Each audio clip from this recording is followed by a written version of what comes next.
She gave her last meal to a starving wolf pup in the middle of a storm, thinking it was just another lost creature like herself. But by morning, the entire kingdom would be hunting for her, because that pup was the missing heir of the most feared alpha king alive. The rain had been falling for so long that Alara could no longer remember what dry skin felt like. It soaked through her thin, torn cloak, dripped from her tangled hair, and clung to her lashes until the world blurred into streaks of gray and mud. Yet she kept walking because stopping meant freezing, and freezing meant dying, and she had come too far, been cast out too brutally, to give death the satisfaction of claiming her so easily. Once, she had belonged to a pack, small but proud, tucked along the forest's edge where the river bent like a silver ribbon. But that life had ended the moment the drought came, when food ran scarce and blame needed a target. And as the weakest Omega, she had been the easiest to discard, accused of bringing misfortune, of being a burden, of existing without purpose. And so they had driven her out with nothing but the clothes on her back and a warning never to return, leaving her to wander the wildlands where stronger wolves ruled and mercy was a myth.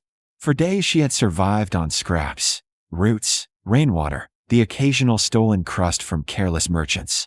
But now even that luck had run dry, and in her shaking hand she clutched the last piece of bread she had managed to steal, hard and stale but precious beyond measure. Her only chance to quiet the gnawing hunger that clawed at her insides like a living thing, her wolf silent within her, too weak to even whimper. As though it had already begun to give up, thunder rolled across the sky, deep and violent, and Alara flinched instinctively, pulling the bread closer to her chest as if the storm itself might try to take it, her bare feet slipping in the mud as she pushed forward along a barely visible path, every step heavier than the last, until a sound cut through the rain, a faint, broken whine that almost disappeared beneath the storm, and she froze, breath catching as she turned her head, straining to hear it again, telling herself it was nothing, just the wind twisting through branches or the echo of her own exhaustion.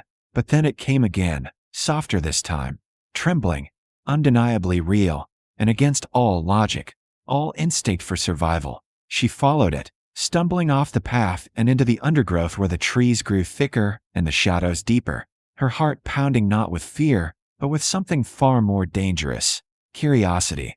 She found it beneath a fallen tree, half buried in mud and leaves. A tiny wolf pup curled into itself as if trying to disappear, its fur soaked and clumped, its small body shaking violently with cold, ribs visible beneath its skin, golden eyes barely open, yet still managing to fix on her with a weak, defiant spark. And when it tried to growl, the sound that came out was nothing more than a fragile, pitiful whimper that twisted something deep inside her chest. Alara stared at it, her fingers tightening unconsciously around the bread, her stomach lurching as hunger surged in protest, reminding her of the cost of compassion, reminding her that she could not afford kindness, not anymore, not when the world had shown her so clearly that survival belonged only to the ruthless. And yet, the pup trembled again, its tiny body racked with shivers as it struggled just to breathe. And in that moment, it didn't matter that she had been abandoned, that she had been starved and cast aside, because she saw herself in that broken little creature, alone, unwanted, fighting a battle it was never meant to win. "I can't," she whispered hoarsely, though whether she was speaking to the pup or to herself, she didn't know, her voice barely audible over the rain as she sank to her knees, mud soaking through what little protection her clothes offered, her vision swimming as dizziness crept in. And for a long moment, she just stared at the bread, at the choice in her hands, at the thin line between living one more day or giving that chance away. And then, with a slow, trembling breath, she broke it, the sound of the crust cracking strangely loud in the storm. But instead of keeping half as she had intended, her hands moved on their own, extending the entire piece toward the pup, who hesitated only a fraction of a second before lunging forward with surprising desperation, devouring the bread in frantic, messy bites as though afraid it would vanish if it didn't eat fast enough. And Alara let out a weak, almost disbelieving laugh, the kind that came when there was nothing left to lose, wrapping her arms around herself as the cold bit deeper now that her last source of warmth, food, was gone. Yet somehow, watching the pup eat, Watching life return in the smallest flicker to its eyes, she felt something she hadn't in a long time. A fragile, fleeting sense of purpose. There, she murmured softly, her voice gentler now. Despite the exhaustion dragging at her limbs, you'll make it through the night. And as if understanding, the pup edged closer to her, pressing its small, trembling body against her side, seeking warmth, seeking comfort, and she hesitated only a second before shifting slightly to shield it from the worst of the rain, her body forming a barrier against the wind. Even as her own strength faded, her head growing heavy, her thoughts slipping like water through her fingers, until all she could focus on was the steady, fragile rhythm of the pup's breathing against her, the faint warmth it offered in return, and the strange, quiet peace that settled over her despite everything. Somewhere in the distance, far beyond the storm and the forest and the forgotten path she had wandered, something stirred. A presence vast and powerful, ancient and untouchable, and for the first time in years, it reacted not with control, but with something dangerously close to fear, though Alarin knew none of this, knew nothing of kingdoms or kings or the bloodline she had just touched, because as the cold finally claimed her strength and her vision darkened at the edges, she allowed herself one last, quiet thought before everything slipped away. Maybe, just maybe, saving one small life was enough, even if it cost her own. The girl who had given away her last meal to a starving wolf pup should have died in that storm. But instead, she woke surrounded by power so overwhelming it stole the air from her lungs, and the first thing she saw was the same pup, now guarded like royalty. Alara's eyes fluttered open slowly, her body heavy and aching, warmth wrapping around her in a way that felt foreign after days of relentless cold. And for a moment she thought she had died, that perhaps this was some strange afterlife where pain dulled and the rain no longer touched her skin. But then voices reached her, low, controlled, tense, and the scent hit her next. Strong wolves, many of them, alphas, their presence thick enough to make her instincts recoil even in her weakened state. Her breath hitched as she forced herself upright, only to gasp at the sight before her, because this was no forest shelter or wandering caravan. This was a war encampment, vast and organized, lined with armored warriors and banners she didn't recognize but somehow knew meant authority, dominance, danger. Panic flickered through her chest as she tried to stand, but her legs trembled violently, nearly giving out beneath her, and that was when a voice cut through the air, deep, commanding, impossible to ignore. Stay where you are. It wasn't loud, but it didn't need to be. Every wolf in the space stilled at the sound of it, and Alara froze instinctively, her gaze shifting slowly toward the source, and the moment she saw him, her entire body went rigid. The Alpha King. Even without being told, she knew, because power like his could not belong to anyone else. He stood at the far end of the tent, tall, immovable, his presence pressing down on everything around him like an invisible force. His golden eyes locked onto her with an intensity that made her feel as though he could see through every lie, every weakness, every scar she carried inside. Fear crawled up her spine, sharp and immediate, her wolf stirring faintly in response, not with strength, but with instinctive submission, and she dropped her gaze before she could stop herself, her hands clenching into the rough fabric beneath her as she tried to steady her breathing. "You fed him," the king said, his voice quieter now, but no less powerful, and confusion flickered across her face as she glanced around, unsure what he meant, until her eyes landed on the small form curled beside her. The pup, clean now, its fur soft and dry, its breathing steady, its body no longer trembling with starvation, and for a brief moment, relief washed over her so strongly it nearly brought tears to her eyes. "I found him in the forest," she said weakly, her voice hoarse from cold and exhaustion. "He was going to die." Silence followed her words, heavy and charged, and when she dared to look back up, the king had moved closer without her noticing, his gaze sharper now, searching, almost unsettled. "He was never meant to be alone," he replied, and something in his tone made her stomach twist uneasily. Before she could respond, movement rippled through the tent as several guards suddenly dropped to one knee, their heads bowed, not toward the king, but toward the pup, and Alara's breath caught in her throat as realization hit her. slow and disorienting. "What is he?" she whispered, though part of her already feared the answer. The king didn't look away from her as he spoke. "He is my son." The words landed like a blow, knocking the air from her lungs as her mind struggled to process them, her gaze snapping back to the small creature at her side, her thoughts racing wildly as everything she had done the night before replayed in her head. Feeding him, holding him, shielding him with her own body, and a cold wave of shock washed over her. "The heir," she breathed, barely audible, and the guards stiffened slightly at her tone, as if even saying it aloud carried weight. She should have been terrified. She was terrified, because touching the Alpha King's pup without permission was not just a mistake, it could be a death sentence. But the king didn't look angry. He looked conflicted, and that was somehow worse. His eyes lingered on her, studying her in a way that made her skin prickle, as though he was trying to understand something that didn't make sense to him. And then, without warning, something shifted in the air between them. It wasn't visible. It wasn't loud. But it was undeniable. Alara's breath caught as a strange pull tightened in her chest, deep and instinctive, her wolf stirring weakly but urgently, reacting to something it recognized even if her mind didn't. And when their eyes met again, the world seemed to narrow to that single moment.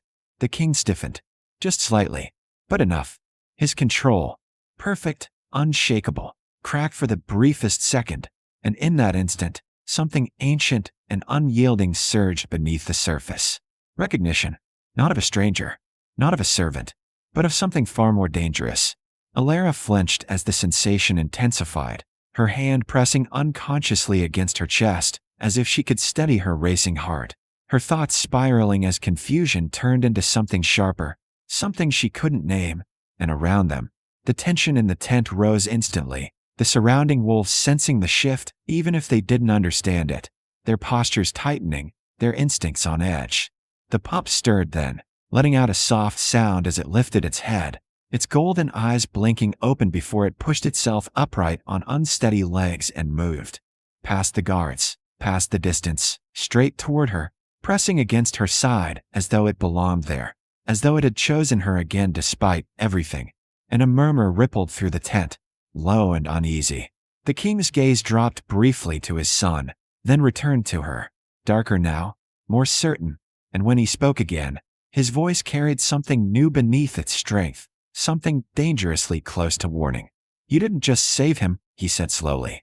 Alara swallowed hard, her pulse pounding in her ears as she met his gaze despite the fear clawing at her instincts. "Then what did I do?" she asked, her voice barely steady. The king held her eyes for a long moment, the silence stretching until it felt suffocating, and then he said the words that changed everything. "You stepped into something you don't understand." The weight of it settled over her instantly, heavy and inescapable, and before she could ask anything more, before she could even begin to grasp what was happening, one of the commanders rushed into the tent, breathless and urgent. "Your Majesty," he said, bowing quickly. "We've confirmed it. The pup was taken. This was no accident."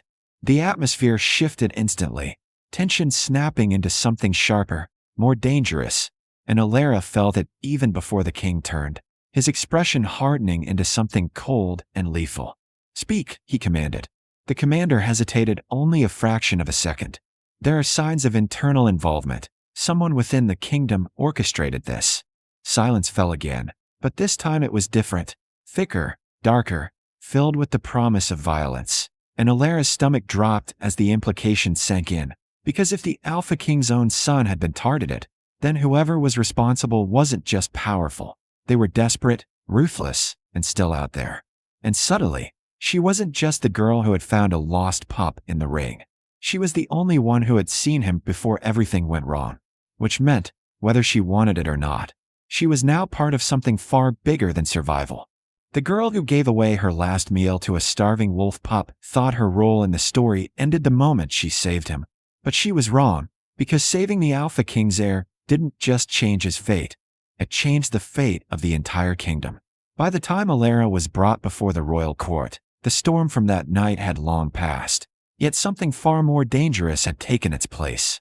A quiet, suffocating tension that filled the massive hall, where rows of powerful wolves stood in silence, their eyes fixed on her not with curiosity, but with judgment, She could feel it in the way their gazes lingered too long, in the subtle curl of disdain on noble faces, in the unspoken question hanging in the air. How could someone like her? Said quietly. And that quiet was far more terrifying than any shout. And you forget. Nothing within my kingdom moves without consequence. Evidence was presented. Witnesses, intercepted messages, the testimony of those who had tried and failed to cover their tracks. And piece by piece, the truth unfolded, undeniable and damning, until even the loudest voices in the court fell silent, forced to confront the reality of the betrayal within their own ranks. The sentence was swift. Execution, not hidden, not delayed, carried out before the entire court as a reminder of what treason cost. And Illyra stood frozen as it happened, the weight of it pressing down on her chest, because this was the world she had stepped into, a world where power decided everything, where death followed failure without hesitation, where survival meant more than just enduring. It meant choosing, acting, risking everything. When it was over, the hall remained silent, the air thick with the aftermath, and slowly, the king turned back to her, his gaze no longer distant or conflicted, but certain. Step forward, he said. Her heart pounded as she obeyed, every eye in the room following her as she moved, aware that whatever happened next would define not just her fate, but something far greater. The king descended from the throne, closing the distance between them until he stood directly in front of her, close enough that she could feel the warmth of his presence, the strength of it, the undeniable pull that still lingered between them from the moment their eyes first met in that tent. This kingdom stands today, he said, his voice carrying clearly through the hall, because when my son had nothing, no protection, no name, no title, she chose to give him everything. A murmur spread through the crowd, quieter now, less certain, and he continued, his gaze never leaving hers. She did not know who he was. She did not expect reward. She did not act out of duty. His voice hardened slightly. She acted because it was right. Silence followed. But this time it was different, not filled with judgment, but with thought, with something shifting beneath the surface of long-held beliefs. Strength, the king said, turning his gaze briefly toward the court, is not only measured in power or bloodline. It is measured in what one chooses when they have nothing left to give. Then he looked back at her, and for the first time, there was something unmistakably personal in his expression, not just authority, not just command, but recognition. My wolf has chosen, he said quietly, though every word carried. My heir has chosen, and I will not deny what stands before me. Illyra's breath caught, her pulse racing as the weight of his words settled over her, the meaning clear even before he spoke it aloud.